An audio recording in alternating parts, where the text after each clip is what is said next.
कोई अपना न दिखाई दे रहा हो, केवल दुख ही दुख, अशांति ही अशांति, उस समय आप देखिएगा भारी से भारी संकट की निवृत्ति के लिए एकमात्र उपाय है। यदि आप भजन नहीं करते तो आप दिमाग में लिख लीजिए, चाहे अपनी नित्य डायरी में लिख लीजिए। आप एक बात पर विश्वास कर लीजिए कि आपको कोई भी सुखी नहीं कर सकता। यदि आपको कोई सुखी कर सकता है तो आप हैं। बिल्कुल घनीभूत अर्थात ठोस बात है, इसे समझ लेना। यदि आप अपने विचार के द्वारा, विवेक के द्वारा अधर्माचरणों का त्याग करके धर्म पूर्वक जीवन व्यतीत करते हुए भगवान नाम जप करते हैं, तो पूर्व पाप कर्म के अनुसार जब देह रचा गया तो उसमें जो प्रारब्ध दुख सुख का है वो तो आएगा, पर आपको परास्त नहीं कर पाएगा। और आगे आपके लिए महासुख है जो दुख और सुख दोनों से परे है। अखंड प्रसन्नता, अखंड आनंद, वो केवल आपके करने से होगा। उपदेश मिल सकते हैं, मार्ग बताया जा सकता है, आपको सहयोग मिल सकता है, पर चलना आपको होगा। यदि आप नहीं चले तो ये कहीं भ्रम हो कि मैं कहीं जाऊं और मेरी दुख निवृत्ति हो जाए, तो इस भ्रम को छोड़ देना आप। क्योंकि हम आप तो बहुत छोटे जीव हैं, अर्थात बहुत लघु तपस्या, लघु पुण्य वाले हैं। हम उन महापुरुषों की बात करते हैं जिन्होंने आजीवन ऐसा तप संचय किया, फिर भी उनके शरीर में भारी से भारी दुख देखे गए। ये दुख और सुख एक भ्रमात्मक इंद्रजाल है माया का, ना दुख है ना सुख है। जैसे जो सपने सिर काटे कोई, बिन जागे दुख दूर न होई, ऐसे स्वप्न में तुम चक्रवर्ती सम्राट बन जाओ तो जगने पर तुम थोड़ी रहोगे, तुम जो हो वही होगे। हम भगवान के चिदानंद अंश हैं। ये भूल कर हम अपने को स्त्री पुरुष, अच्छा बुरा, धनी निर्धन, दुखी सुखी आदि आदि बहुत सा प्रपंच है, इसे हम अपने दिमाग में बैठा लिया है। जब तक आप ये प्रपंच नहीं छोड़ोगे तब तक आपको सुखी कोई कर ही नहीं सकता, क्योंकि दुखालयम नाशवान संसार का तो तुमने अस्तित्व रखा है। अगर ये किसी के दूर करने से होता तो स्वयं जगत गुरु परब्रह्म परमात्म तत्व भगवान श्री कृष्ण सामने हैं और अर्जुन को कह रहे हैं, मात्रा स्पर्शास्तु कौन्तेय शीतोष्ण सुख दुखदा आगमा पाइनो अनित्यास्तास्तितिक्षस्व भारत। हे भारत, हे अर्जुन, ये आने जाने वाले अनुकूलता प्रतिकूलता, गर्मी शीतलता, अर्थात काम क्रोध लोभ मोह मद मत्सर अपमान निंदा, ये सब ताप पहुंचाते हैं। अनुकूलता सम्मान यश कीर्ति धन वैभव, मानी हुई मान्यता, ये सब शीतलता पहुंचाते हैं। ये उष्णता और शीतलता, अनुकूलता और प्रतिकूलता आने जाने वाले हैं। भगवान ये नहीं कह रहे मैं मिटा दूंगा, कह रहे तास तितिक्षस्व भारत, हे अर्जुन ये तुम्हें सहना होगा। यदि तुम इससे सह गए तो तुम्हारे हृदय में ऐसी स्थिति प्रकट हो जाएगी कि फिर ये स्पर्श भी नहीं कर पाएंगे। सहने से तुम्हारी भक्ति बढ़ेगी, तुम्हारा चिंतन बढ़ेगा, तुम्हारा स्मरण बढ़ेगा, सत्य वस्तु के लिए, सत्य तत्व के लिए तुम सुखी हो जाओगे। बिल्कुल खुली बात। आडंबर नाटक पाखंड इसकी जरूरत नहीं। प्राकृतिक भोगों में सुख बुद्धि, देहाभिमान, विद्यारूप महत्व कुल धन यौवन अभिमान, यही तुम्हारे दुख का मूल है और ये कोई दूसरा नहीं हटा सकता। ये तुम्हें अपने विवेक सत्संग से प्राप्त हुई विवेक के द्वारा, शास्त्र स्वाध्याय से प्राप्त हुई विवेक के द्वारा इसे तुम्हें त्यागना है। दुख तुम पकड़े हो तो छोड़ा कौन सकता है? छुड़ाना तो आपको ही पड़ेगा। अगर कोई वादा करता है कि मैं आपको दुख रहित कर दूंगा, मुझे आज तक समझ में नहीं आया। दुख रहित होने का जो उपाय है वो गुरुजन महापुरुष संत जन बताते हैं कि जब चारों ओर अंधेरा छा रहा हो, कोई अपना न दिखाई दे रहा हो, केवल दुख ही दुख, अशांति ही अशांति, उस समय आप देखिएगा कोई एक है जो आपको बहुत प्यार कर रहा है। वो हमारे प्रभु हैं। आप जिनकी तरफ पीठ किए हो और जहां दुख है उधर मुख किए हो, वापस घूमो, सन्मुख होइएगा। सन्मुख होए जीव मोहि जबहि, जन्म कोटि अघनाशों तबहि। करोड़ों जन्मों के पाप नष्ट कर देते हैं भगवान।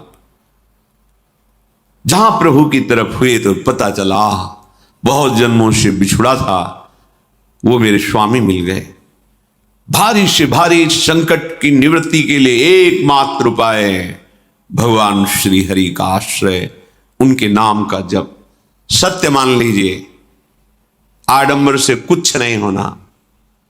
चाहे जितने जंतुर बांध लो, चाहे जितना जो कुछ जादू टोना जो मनावे सो कर लो, बारी मथे घृत होए बरु शिकताते बरु तेल, बिनु हरि भजन न भवतरी यह सिद्धांत अपेल। विनिश्चितम बदामिते नान्यथा वचांस में हरि भजंती। अटल बात है, यदि भजन नहीं करोगे तो तुम्हें कोई सुखी नहीं कर सकता। तात्कालिक आपको ऐसा लग सकता है मेरा काम बन गया, नहीं, वो तत्कालिक है। हमारा काम बनना तो तब होगा जब हमारा आवागमन मिट जाए, सदा सदा के लिए मुझे ऐसी वस्तु प्राप्त हो जाए कि जहां चाह ही खत्म हो गई, जहां दुख ही खत्म हो गया। वो हमारा स्वरूप है, वो हमारे आराध्य देव हैं। प्रार्थना मान लीजिए, भटकाव से बचिए। ये कलिकाल मलायतन मन कर देख विचार, श्री रघुनाथ नाम बिन नाहिन आन आधार। महापुरुषों ने स्पष्ट कहा है। ये मलायतन मल का आगार है। मल माने कामना, नाना प्रकार की वासना, भ्रष्टाचरण, छल कपट, दंभ पाखंड, बोलबाला इसका। एकमात्र श्री भगवान का नाम आधार है। जो चाहत है नित्य सुख अरु मन को विश्राम, तो हित ध्रुव हित सो भजत रो पल पल श्यामा श्याम श्यामा श्याम श्यामा श्याम। यदि सच्चिदानंद शाश्वत सुख चाहते हो, जहां से कभी हटना ना पड़े, केवल सुख ही सुख है, आनंद ही आनंद है, और मन का विश्राम चाहते हो कि भाग दौड़ मन की मिट जाए, तो बस प्रेम से बोलते रहो श्यामा श्याम श्यामा श्याम, राधे श्याम, राधा राधा राधा वल्लभ। ये बड़ी शोध करके महापुरुषों ने बात कही है। यदि आप भजन नहीं करते तो आप दिमाग में लिख लीजिए, चाहे अपनी नित्य डायरी में लिख लीजिए, जो आप दिनचर्या लिखते हैं। आपको कहीं भी कभी भी कोई भी सुखी नहीं कर सकता। गांठ बांध लीजिए, भटकने की जरूरत नहीं है। और यदि नाम जप करने लगे, धर्माचरण करने लगे, तो तुम आशीर्वाद देने वाले बन जाओगे। सातरति सातरति सा लोकांतारयति। ध्यान दीजिए, वो तर जाता है, वह तर जाता है, वो लोकों को तार देता है। जब पृथ्वी में भयंकर पापाचरण की वृद्धि हुई, असुरों के द्वारा प्रेरित होकर के जहां भी धर्माचरण, नाम कीर्तन, यज्ञ, हवन, होम, ऋषि मुनि विध्वंस कर दो, क्या हुआ? कोई दूसरा दिखाई दिया क्या? नहीं, किसी की सामर्थ्य नहीं थी। सब मिलकर के ब्रह्मा जी के पास गए, जो ईश्वर कोटि के महापुरुष, सबने ब्रह्मा जी से प्रार्थना की।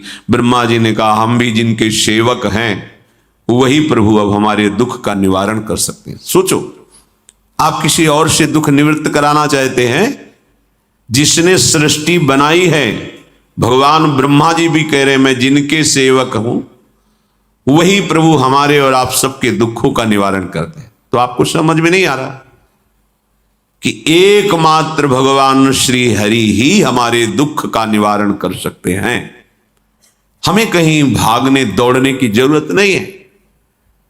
साधु समागम इसलिए किया जाता है कि हृदय पवित्र हो जाए, पवित्र हृदय की पहचान बुद्धि में विवेक का प्रादुर्भाव हो जाए और विवेक से मोह का नाश करके हम निरंतर प्रभु के प्रेम में डूबे, भजन में डूबे। सबने एक साथ मिलकर के विचार किया कि महासुख सिंधु प्रभु से विनय करनी तो कहां जाया जाए, वैकुंठ चले, किसी ने कहा क्षीर सागर चले, अपनी अपनी भावना व्यक्त कर रहे थे। तेहि समाज गिरजा में रहेऊ, अवसर पाई वचन एक कहेऊ, हरि व्यापक सर्वत्र समाना, प्रेम ते प्रगट होई मैं जाना। हे गिरिजा, परम वैष्णवाचार्य भगवान महादेव जी कहते हैं, उस देव समुदाय में हम भी थे। हमने कहा कि हमारे तो हृदय में बात ऐसी आती है कि कहीं भागने की जरूरत नहीं है। हरि व्यापक सर्वत्र समाना, जैसे वो वैकुंठ में विराजमान है, क्षीर समुद्र में विराजमान है, ऐसे कण कण में विराजमान है। बस तुम प्रेम से पुकारो, जहां पुकारोगे वहीं प्रभु प्रकट हो जाएंगे। नाम बाणी जहां श्याम श्यामा तहां, नाम बाणी निकट श्याम श्यामा प्रगट। सिद्ध सिद्धांत है, भटकने की जरूरत नहीं। जहां हो वहीं से प्रिया प्रीतम का नाम पुकारो, नाम कीर्तन करो, उनकी लीलाओं का गायन करो, सबको सुख देने की भावना करो।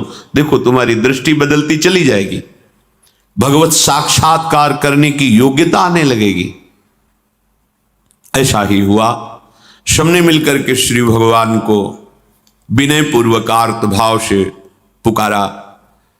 आकाशवाणी हुई, निर्भय हो जाओ, निश्चिंत हो जाओ, मैं स्वयं अपने अंशों के सहित अवतार लेकर इस भूमि का भार हरण करूंगा। तुम सब बड़े बड़े जो देवता हो, जाओ हमारी लीला में सुख लेने के लिए सब ऋक्ष वानर आदि का रूप धारण करो। ब्रह्मा जी, महादेव जी, बड़े बड़े ईश्वर कोटि के लोकपाल बहुत प्रसन्न हुए, क्योंकि भगवत वाणी सत्य है, त्रिकाल सत्य है। सबको विश्वास हो गया कि अब मारा तो जाएगा ये महासुर, जिसको लगता था कोई ना मंत्र के द्वारा मार सकता है ना अस्त्र के द्वारा मार सकता है। स्वयं श्री भगवान पधार रहे। भगवान ने जो निरंतर भजन प्राण रहते हैं, कश्यप जी, अदिति जी, वो भगवान के वात्सल्य में भरे थे। प्रभु जब प्रकट हुए तो उनसे कहा, मुझे आप जैसा पुत्र चाहिए। प्रभु ने कहा कि मेरे जैसा तो मैं ही हूं, अद्वितीय हूं, दूसरा कोई है नहीं, मैं ही अवतरित होऊंगा। भजन में देखो कितनी सामर्थ है। जगत पिता को पुत्र रूप में प्राप्त कर रहे हैं। वही चक्रवर्ती सम्राट अवधपुरी के नरेश महाराज दशरथ जी के रूप में, जिनके महामहिम अद्भुत सौभाग्य प्राप्त करने वाली तीन ये रानियां, श्री कौशल्या जी, श्री कैकेयी जी, श्री सुमित्रा जी। भगवान वशिष्ठ जी इनके गुरुदेव हैं। प्रायः बड़े बड़े महान जो राज्य पालक रहे, उनके ऊपर, राजा के ऊपर महाराजा विराजमान रहे। ऊपर से स्वर्गलोक आदि लोकों से भी ये शिक्षा मिली है। देवराजेंद्र तो भगवान बृहस्पति, दैत्यराज बलि तो भगवान शुक्राचार्य, जनक जी तो सदानंद जी महाराज, दशरथ जी तो वशिष्ठ जी महाराज। ऐसा था, क्योंकि जहां हमारा विवेक काम नहीं करता, वहां ये ब्रह्मबोध संपन्न महापुरुष तत्काल हमको संभालते हैं। महाराज दशरथ जी के हृदय में प्रबल लालसा हुई कि अब अवस्था व्यतीत होती जा रही है, पर जो गृहस्थ धर्म का परम लाभ है वो तो हुआ ही नहीं। वशिष्ठ जी के चरणों में प्रणाम करके कहा, भगवान एक ही बात की असंतुष्टता है, हमारे कोई पुत्र नहीं है। वशिष्ठ जी ध्यानस्थ हुए, ध्यान में देखा और उनका, तुम्हारा जैसा सौभाग्य अन्य का किसी का नहीं हो सकता। तुम्हारे यहां स्वयं सच्चिदानंद भगवान श्री हरि अपने अंशों के साथ अवतरित हो रहे। श्रृंगी ऋषि को बुलाया गया, पुत्रेष्टि यज्ञ करी, उसमें साक्षात भगवान अग्निदेव प्रकट होकर के खीर दिया और कहा अपनी रानियों को पवा दीजिए। वशिष्ठ जी के आज्ञा के अनुसार उस खीर को 2 भाग में किया। प्रथम भाग श्री कौशल्या जी को दिया, जो दूसरा भाग था उसके 2 भाग किए, उसका 1 भाग कैकेयी जी को भी किया। अब जो 1 भाग बचा उसके 2 भाग किए और वशिष्ठ जी की आज्ञा के अनुसार एक माता कौशल्या जी को, एक कैकेयी जी को दिया। उन्होंने अपने हाथ से सुमित्रा जी को दिया। तो सुमित्रा जी के गर्भ से लक्ष्मण और शत्रुघ्न, कौशल्या जी ने जो भाग दिया उससे लक्ष्मण जी प्रकट हुए, जो रामचरण अनुरागी, अद्भुत अद्भुत हरि प्रेमी। शत्रुघ्न जी भरत चरणों का आश्रय लिए हुए राम जी का सेवन करते। बड़ा रहस्य है, कितनी मर्यादा है गुरु की आज्ञा से। जहां जैसा विधान होना चाहिए वैसा, तो उस बड़ा मंगल शुरू। ये महामहिम जगत पावन करने वाली माताएं मानो अपने गर्भ में अखिल ब्रह्मांडों के स्वामी को धारण किए हुए हैं, जिनके गर्भ में अनंत ब्रह्मांड वास करते हैं, उन प्रभु को अपने गर्भ में धारण करने का अनुभव कर रहे हैं। महाराज दशरथ बहुत प्रसन्न है। ये जीवन का परम लाभ है। प्रभु हमारे कोई भी हो, माता पिता भाई बंधु सखा पति प्रीतम पुत्र, कुछ भी, ये तो ऐसे करुणामय कोई भाव रख लो और गाढ़ भाव कर लो तो आपको अनुभव कराने लगेंगे। जिस भाव से आप देखोगे कैसा सुख महाराज दशरथ जी को हो रहा होगा, जिनको गुरुदेव से पता है कि स्वयं भगवान पधार रहे। प्रतिपल इनके दर्शन करके कौशल्या जी, कैकेयी जी, सुमित्रा जी के प्रेम पुलकित रहते हैं। दशरथ जी, अहो भाग्य, साक्षात भगवान पधार रहे। समय व्यतीत हुआ, जोग लगन गृह बार तिथि, सकल भये अनुकूल, चर अरु अचर हर्ष जुत, राम जन्म सुख मूल। ठीक योग लगन ग्रह वार तिथि सब अनुकूल हो गई। कब?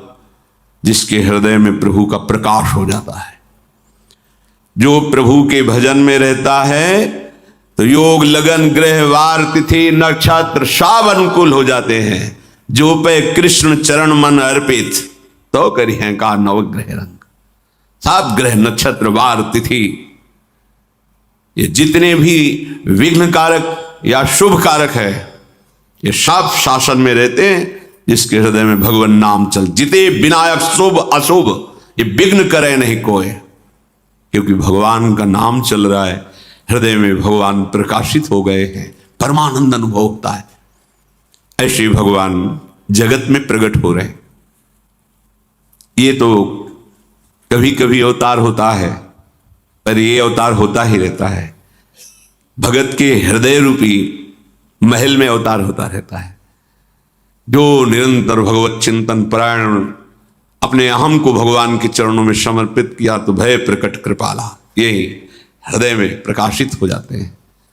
हृदय में ही दिव्य वृंदावन प्रिया प्रीतम दिव्य लीला। चैत्र का महीना, नवमी तिथि, शुक्ल पक्ष, अभिजीत मुहूर्त, ठीक दोपहर का समय 12 बजे, सब लोगों को परमानंद प्रदान करने वाले प्रभु पधारे। शीतल मंद सुगंधित वायु बह रही है, देवताओं की दुंदुभियां बज रही, पुष्पों की वर्षा हो रही, बड़े बड़े ऋषि मुनि नृत्य कर उठे, जैसे साधना का फल मिलता है हृदय आनंद में। तो आज समस्त साधनाओं के फल स्वयं मंगल मूर्ति प्रभु पधार रहे। सब महात्माओं का, संतों का हृदय अलौकिक आनंद से भरा हुआ है। पृथ्वी जितनी दिव्यता है सब प्रकाशित कर दी। रस भरे फल, औषधियां, दिव्य मणियां, रत्न जो छुपाए हुए अपने गर्भ में थी, प्रभु आ रहे, सब प्रकाशित कर दी। जलधाराएं जो सूखी हुई थी वो भी, जब ब्रह्मा जी ने देखा कि जो भगवान ने आकाशवाणी में कहा था वो सब सत्य हो रहा है, आकाश में ब्रह्मा जी समस्त देवतागण विराजमान होकर के अंजलियों में दिव्य पुष्प लेकर के वर्षा कर रहे हैं, सुंदर सुंदर अलग अलग वाद्य बज रहे हैं, ऋषि मुनि देवता सब स्तुति कर रहे हैं, प्रणाम मुद्रा में सब खड़े हैं, क्योंकि समस्त लोकों का पालन करने वाले भगवान श्री हरि महाराज चक्रवर्ती सम्राट दशरथ जी के भवन में प्रकट हो रहे हैं। तो आकाश में सब ईश्वर कोटि के महापुरुष पुष्पांजलि अर्पित कर रहे हैं। उसी समय भगवान का प्रादुर्भाव होता है। भगवान कभी गर्भ से नहीं प्रकट होते, लीला होती है, ऐसा अनुभव होता है गर्भ है, पर पहले भगवान भगवान के रूप में प्रकट होते हैं, फिर वो बालक बन जाते हैं। कभी ऐसा कहीं नहीं मिला, अनुभव होता है ऐसा, समय से गर्भ रहा, समय से गर्भ बढ़ा, ऐसा अनुभव होता है, पर भगवान प्रकट होते हैं। इसीलिए भय प्रगट कृपाला दीन दयाला कौशल्या हितकारी हर्षित महतारी मुनि मनहारी अद्भुत रूप विचारी लोचन अभिरामा तनु घन श्यामा निज आयुध भुजचारी भूषण बनमाला नयन विशाला शोभा सिंधु खरारी कह दुई कर जोरी अस्तुति तोरी केहि विधि करो अनंता माया गुण ज्ञाना तीत अमाना वेद पुराण भनंता करुणा सुख सागर सब गुण आगर जेहि गावहि श्रुति संता सो मम हित लागी जन अनुरागी भयउ प्रगट श्रीकंता ब्रह्मांड निकाया निर्मित माया रोम रोम प्रतिवेद कहे मम उर्षो बाशी यह उपहासी सुनत धीर मति थिर न रहे उपजा जब ज्ञाना प्रभु मुस्काना चरित बहुत विधि कीनी चहे कही कथा सुहाई मातु बुझाई जेहि प्रकार सुत प्रेम लहे। दीनों पर दया करने वाले, बात समझिए, बहुत तपस्या है, बहुत गुण है, बहुत बड़े साधक हो, बहुत बात अभी नहीं बनी। दीनों पर दया करने वाले, अगर हमारा भजन साधन बन रहा है, हमें भगवत चर्चा कथन श्रवण का सौभाग्य, धाम नाम रूप लीला, ये मेरे प्रभु की हेतु की कृपा है। आप एक बार भी राधा नहीं बोल सकते, कृष्ण नहीं बोल सकते, एक मिनट भी आप नहीं आ सकते, ये केवल मेरी लाडली की कृपा है। हृदय में किंचन मात्र गर्व नहीं, अभिमान नहीं, वो हमारे भगवान को बहुत प्यारा होता है, प्रियालाल को बहुत लाडला होता है। हमें प्रभु के अगर चरणारविंद के अनुराग में डूबना है तो विवेक से देखो है क्या पास हमारे। अगर कुछ भी दिया हुआ है भौतिक आध्यात्मिक, वो सब मेरे प्रभु का दिया हुआ है, तो गर्व किस बात का, अहंकार किस बात, तो दैन्यता आ जाएगी। अज्ञान से ये अहंकार बढ़ता है, ज्ञान से इसका समन हो जाता है। चाहे भौतिक हो, चाहे आध्यात्मिक हो। मेरे को सब कुछ मेरे प्रभु ने ही तो दिया है। ध्यान देकर देखो तुम्हारी उपज क्या है, तुम भी तो उन्हीं के अंश हो। न तुमने शरीर बनाया, न संसार बनाया, तो फिर अध्यात्म तो भौतिक अध्यात्म सब कुछ मेरे प्रभु का दिया हुआ है, सब कुछ प्रभु में है। तो फिर अहंकार किस बात का? दैन्य हो जाओ। यंत्र कहे कि मैं दक्षिण की तरफ चलूंगा और यंत्री तुम्हें उत्तर की तरफ चलावे तो एक कदम चल नहीं सकता यंत्र। ठीक ऐसे ही तुम हो, पर यह ज्ञान ना होने के कारण अहम वृत्ति को स्वीकार करके मनमानी आचरणों में उतर गए। अब तुम्हारा यंत्री माया हुई, यंत्रारूढ़ानि मम माया। और यदि भगवद आज्ञा का पालन करते हुए भजन परायण, तो आप भगवान के हाथ के यंत्र बन जाओगे, महासुख में निमग्न हो जाओगे। जो दीनों पर सदैव दुलार करते हैं, माता कौशल्या जी को परम सुख देने वाले प्रभु प्रकट हुए। मुनियों के मन का हरण करने वाले प्रभु को सामने देख करके कौशल्या जी आनंद मगन हो गई। प्रभु कहां? सामने। आनंद क्यों मगन? नेत्रों से अश्रुधारा चल रही कौशल्या जी के।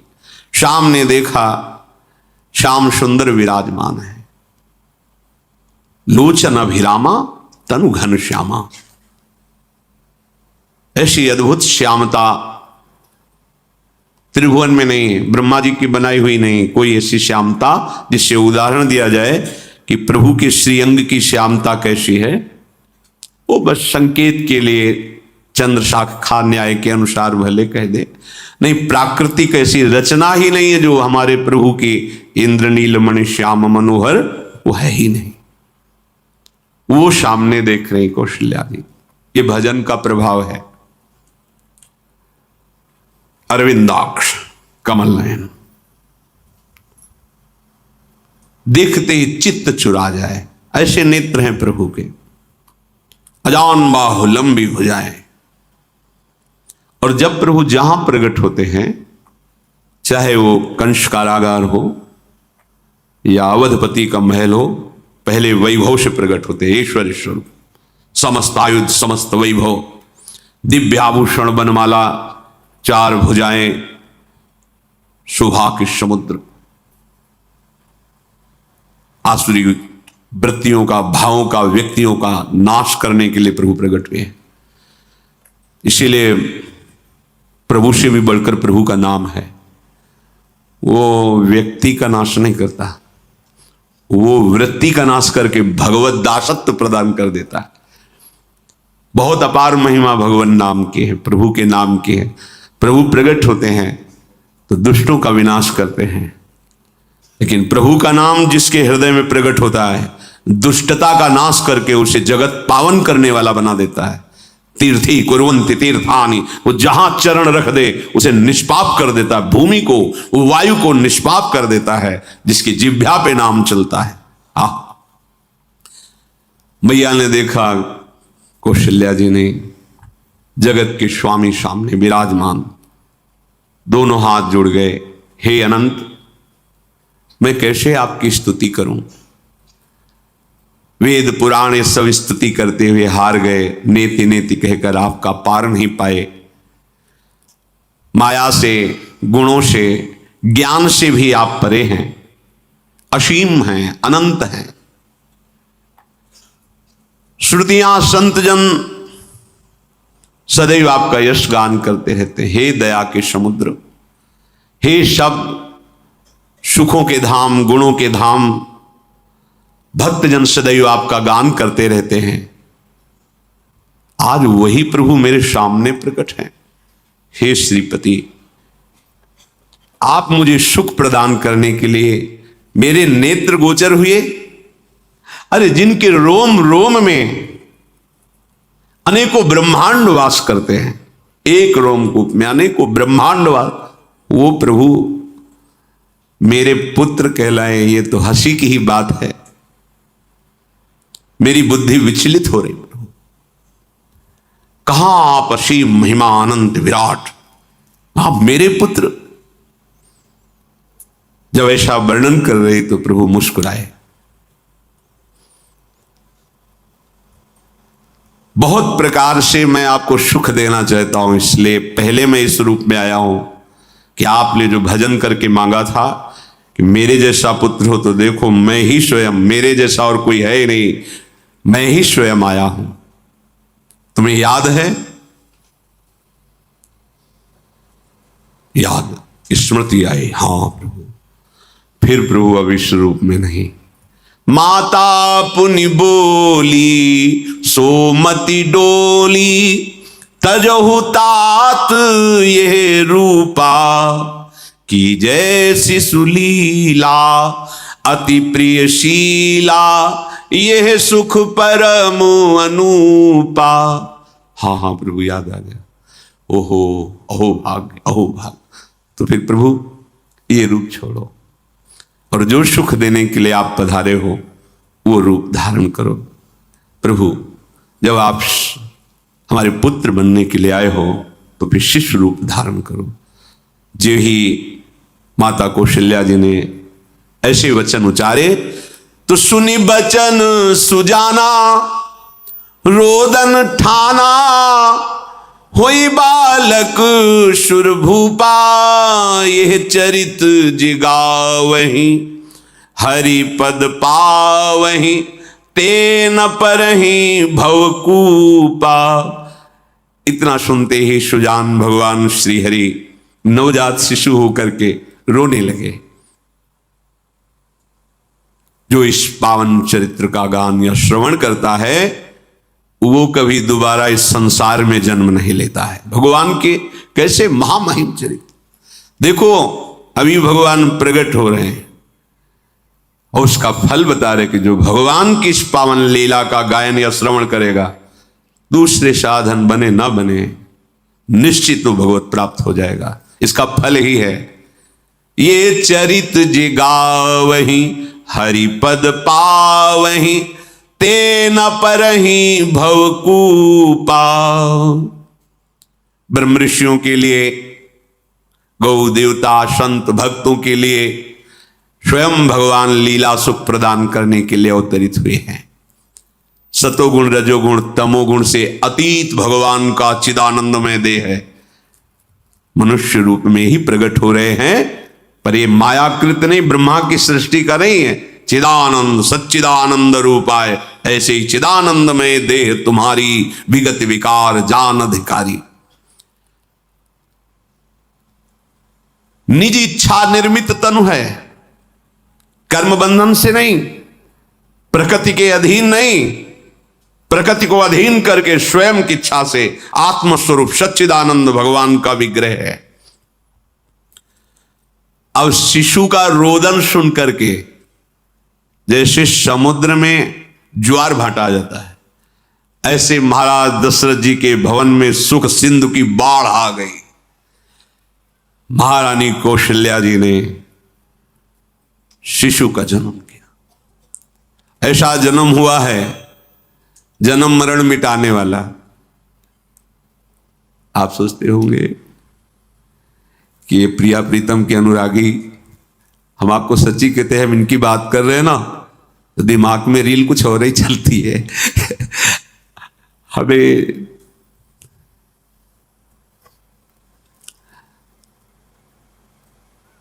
आनंद की उमगन मेरे प्रभु हैं। कल जब इस प्रसंग का गायन करना है तो थोड़ा चिंतन कर रहे थे, तो जब जनकपुर की सीमा में भगवान विश्वामित्र जी के साथ पधारते, आगे प्रसंग आएगा, और जानकी जी जब पुष्प वाटिका में प्रभु की जब दृष्टि पड़ती है और दोनों दृष्टि मिलती है, तो उस समय दिखाई दे रहा था इतना भी अंतर नहीं था, इतना भी अंतर नहीं था। तो बता रहे प्रिया प्रीतम, इतना भी अंतर है। उनके जब नेत्रों में केवल देख रहे थे तो वही नेत्र थे, रूप और स्थान अलग था, लेकिन नेत्रों में वही था जो देखते, जो यहां देखते वही वहां दिखाई दे रहा था। दोनों नेत्रों में पहचान हो जाती, जैसे अपना पति है ना, और वो किसी सुंदर नाटक में वो किसी दूसरे का पति बन करके स्वांग कर रहा हो, तो उसको जलन थोड़ी होती है, उसको लगता है कि मेरा प्रीतम कितना अभिनय में प्रवीण है, ओहो मेरा प्रीतम, मेरा प्रीतम। वो आनंदित होती है उसे देख के, मेरा प्रीतम अभिनय में कितना प्रवीण है। उपासक अपनी ही धारा में रहे।